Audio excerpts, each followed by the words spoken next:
नमस्कार। और बच्चों, कैसी चल रही है पढ़ाई आपकी? ऑनलाइन कक्षाओं में पढ़ाए जा रहे सभी विषय ध्यान से पढ़ रहे हैं ना?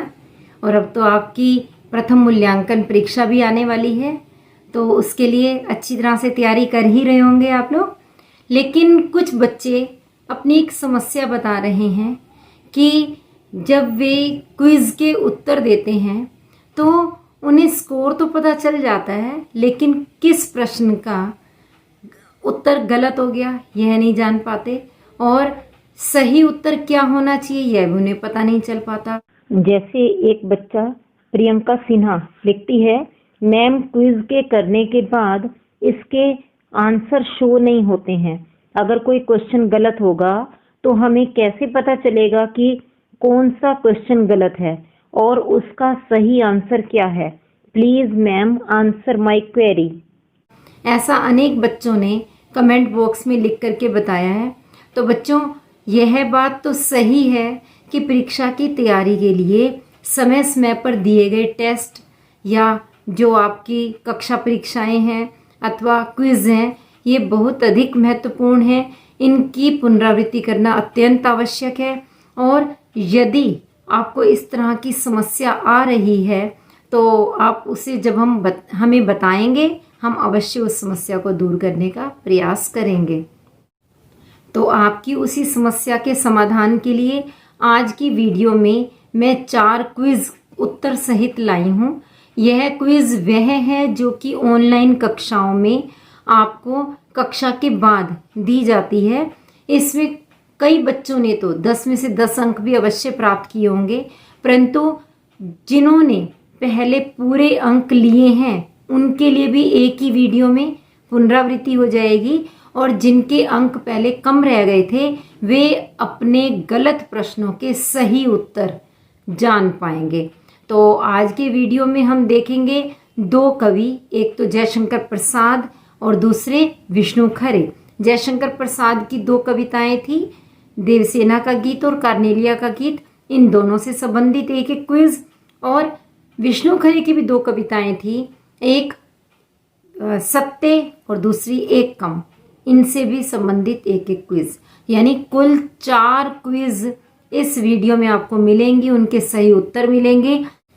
बच्चों, जब आप कमेंट बॉक्स में लिखते हैं तभी हम आपकी उन समस्याओं के विषय में जान पाते हैं और उन्हें दूर करने का प्रयास करते हैं। जब तक आप बताएंगे नहीं तब तक हमें पता चलेगा नहीं। इसीलिए वीडियो देखने के बाद अवश्य कमेंट बॉक्स में आप लिख करके बताएं कि आपको क्या अच्छा लगा और इसमें समझाया गया काम समझ में आ गया या नहीं आया, या आपकी अभी कौन सी समस्या रह गई है। आप अपना सुझाव भी दे सकते हैं कि और किस विषय पर वीडियो आप चाहते हैं।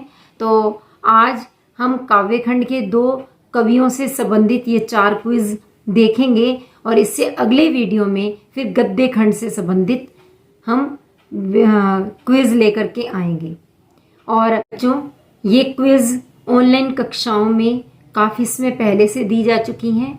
हम तुरंत इनके उत्तर इसलिए नहीं देते कि पहले आप अपनी तरफ से पूरा प्रयास कर लें, और जब आपने अपनी पूरी कोशिश कर ली और यह जान गए कि आप कितने स्कोर तक पा सकते हैं, तो उसके पश्चात आपकी समस्याओं को हल करने के लिए ही ये उत्तर बताए जा रहे हैं।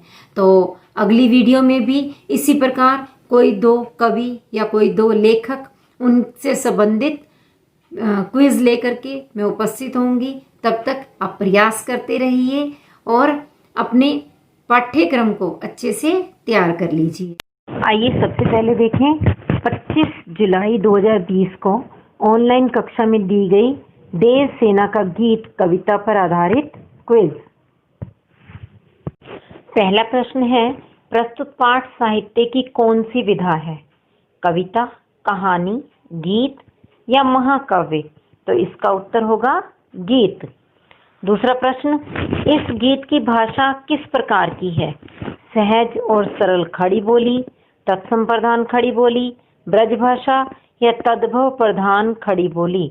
सही उत्तर है तत्सम प्रधान खड़ी बोली। तीसरा, श्रमित स्वप्न में कौन सा अलंकार है? रूपक, उपमा, उत्प्रेक्षा या मानवीकरण? तो सही उत्तर है मानवीकरण। चौथा प्रश्न है, देवसेना का गीत जयशंकर प्रसाद की किस कृति से लिया गया है? चंद्रगुप्त, झरना, स्कंदगुप्त या लहर? तो इसका सही उत्तर होगा स्कंदगुप्त। अगला प्रश्न, उनींदी शब्द निम्नलिखित में किस प्रकार का शब्द है? तद्भव, देशज, तत्सम या विदेशज? तो सही उत्तर है तत्सम। अगला प्रश्न, जीवन रथ में कौन सा अलंकार है? उपमा, रूपक, उत्प्रेक्षा या मानवीकरण? सही उत्तर होगा रूपक। सातवां प्रश्न देखिए, इस गीत में किस भाव की प्रधानता है?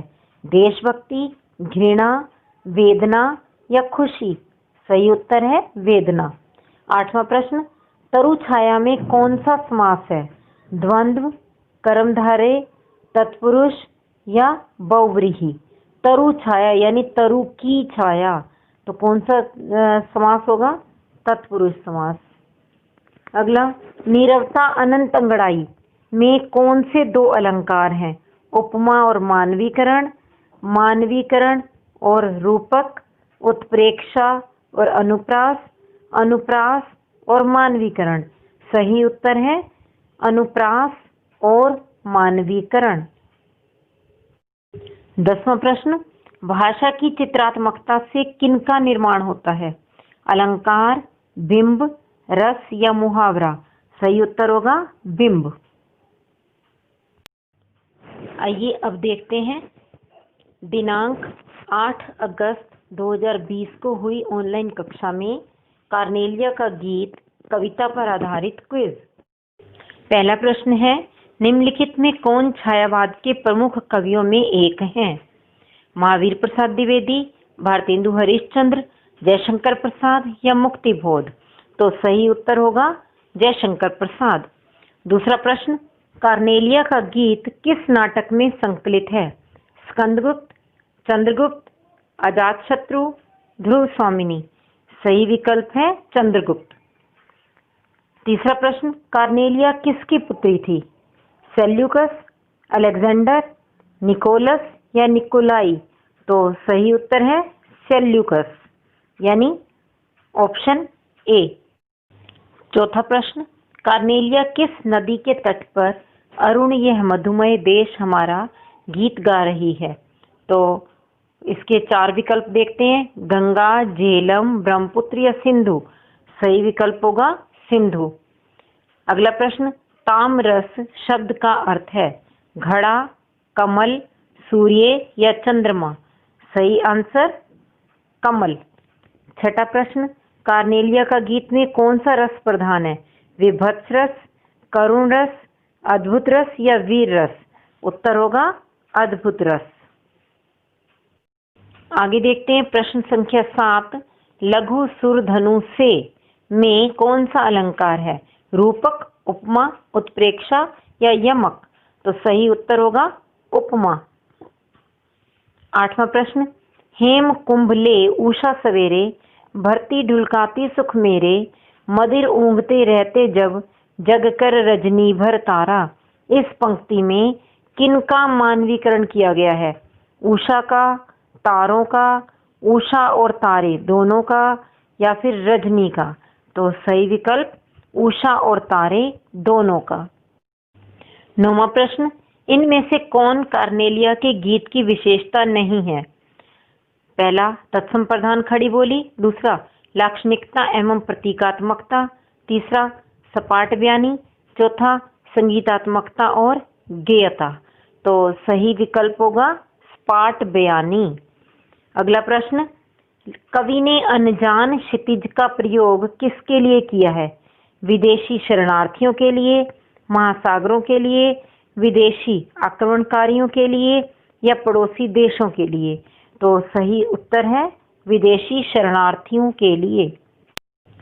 अब हम देखते हैं विष्णु खरे जी द्वारा रचित कविता एक कम पर आधारित क्विज, जो कि दिनांक 15 सितंबर 2020 की ऑनलाइन कक्षा में दी गई थी।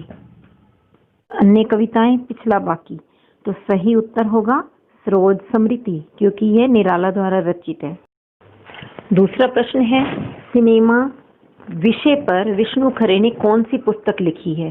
4 ऑप्शंस दिए गए हैं।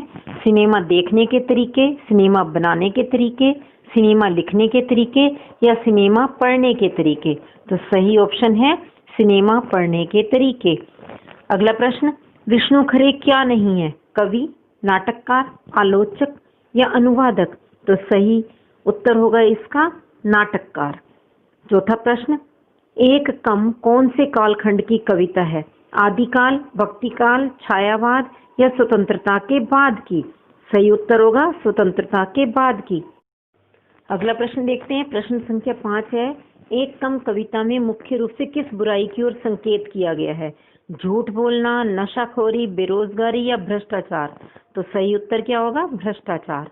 छठा प्रश्न, कवि स्वयं को लाचार कहता है क्योंकि वह शिक्षित नहीं है, या वह विदेश में रहता है, या वह चाहकर भी ईमानदार आदमी की सहायता के लिए बुराइयों का विरोध नहीं कर पाता, या वह बहुत गरीब है। तो सही उत्तर होगा वह चाहकर भी ईमानदार आदमी की सहायता के लिए बुराइयों का विरोध नहीं कर पाता। सातवां प्रश्न, कविता की भाषा है कैसी? सरल और सहज खड़ी बोली, तत्सम प्रधान खड़ी बोली, उर्दू मिश्रित खड़ी बोली या ब्रज भाषा। तो सही उत्तर सरल और सहज खड़ी बोली। आइए बच्चों देखिए प्रश्न संख्या 8, इतने तरीकों से कवि का क्या आशय है? रिश्वतखोरी, भ्रष्टाचार, धोखाधड़ी या उपर्युक्त सभी। तो इसका उत्तर होगा उपर्युक्त सभी। अगला प्रश्न, ईमानदार व्यक्ति के मार्ग में कौन सा एक आदमी कम हो गया? स्वयं कवि, मालामाल व्यक्ति, हाथ फैलाने वाला व्यक्ति या उसका पड़ोसी। तो इसका उत्तर क्या है? स्वयं कवि। 10वां प्रश्न, निम्नलिखित में तत्सम शब्द कौन सा है? लाचार, धोखेबाज, निर्लज या कंगाल। सही उत्तर है निर्लज। आइए बच्चों अब देखते हैं दिनांक 22 सितंबर 2020 को हुई ऑनलाइन कक्षा की कविता सत्ते पर आधारित क्विज। आइए देखते हैं पहला प्रश्न, सत्ते कविता किस काल की कविता है? छायावाद, मध्यकाल, आधुनिक काल या फिर प्राचीन काल। तो सही उत्तर होगा आधुनिक काल। दूसरा प्रश्न, कविता में प्रयुक्त हम कौन हैं? वे लोग जो झूठ बोलते हैं, वे लोग जो सच को जानना चाहते हैं, वे लोग जो अशिक्षित हैं, या जिसने यह कविता लिखी है। तो सही उत्तर है वे लोग जो सच को जानना चाहते हैं। तीसरा प्रश्न, निम्न में कौन सा अलंकार पूरी कविता में व्याप्त है? उपमा, रूपक, मानवीकरण या दृष्टांत। सही उत्तर है दृष्टांत। अगले प्रश्न संख्या 4 की ओर, कविता में प्रयुक्त रस कौन सा है? हास्य, करुण, वीर या शांत। तो सही उत्तर है शांत रस। 5वां प्रश्न, सत्य कविता में विदुर किसका प्रतीक है? साधु का, मनुष्य का, सत्य का या सत्य के अन्वेषक का। सही उत्तर है सत्य का। 6वां प्रश्न, स्फुरण का अर्थ है ईर्ष्या, कंपकपी, बुखार या भय। सही उत्तर होगा कंपकपी। आगे 7वां प्रश्न देखिए, निम्नलिखित में कौन सा वाक्य गलत है? सत्य हमारी निष्ठा की परीक्षा लेता है, सत्य पुकारने पर हमसे दूर हटता जाता है, हमारा दृढ़ संकल्प देखकर सत्य रुक जाता है, या सत्य हमारे साथ संवाद करता है। तो गलत वाक्य कौन सा हुआ? यही अंतिम वाला, सत्य हमारे साथ संवाद करता है। 8वां प्रश्न, सत्य कविता की भाषा है कैसी? तत्सम प्रधान, सरल और सहज, देशज शब्द प्रधान या फिर संस्कृत निष्ठ। तो सही उत्तर क्या होगा? सरल और सहज। 9वां प्रश्न, कवि के अनुसार सत्य की पहचान कैसे कर सकते हैं? पुस्तकें पढ़कर, आत्मा की अनुभूति के द्वारा, सत्य से बातें करके या ईश्वर की भक्ति द्वारा। तो सही उत्तर क्या होगा? आत्मा की अनुभूति के द्वारा। देखिए प्रश्न संख्या 10, निम्न में से विष्णु खरे की कविताएं हैं। पहला सत्य और सरोज स्मृति, दूसरा सत्य और एक कम, तीसरा सत्य और दिशा, चौथा सत्य और देवसेना का गीत। तो सही उत्तर है सत्य और एक कम। हाँ तो बच्चों अब हो गई समस्या दूर, समझ आ गया आपको। और जिन प्रश्नों के गलत उत्तर थे अब आप जान गए कि सही क्या होने चाहिए थे। तो ठीक है, अब आप अपनी अच्छी तरह से तैयारी कीजिए, अभ्यास कीजिए और गलत जो उत्तर थे उनके सही वाले उत्तर अब याद कर लीजिए।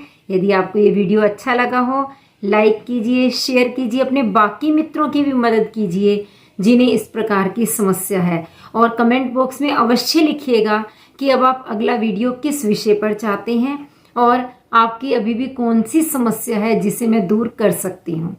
और यदि आपने मेरे चैनल को सब्सक्राइब नहीं किया तो वो पहले कर लीजिए और साथ ही बेल आइकन को भी दबाइएगा ताकि मेरी हर लेटेस्ट वीडियो की अपडेट्स आप तक तुरंत पहुंच सकें। धन्यवाद।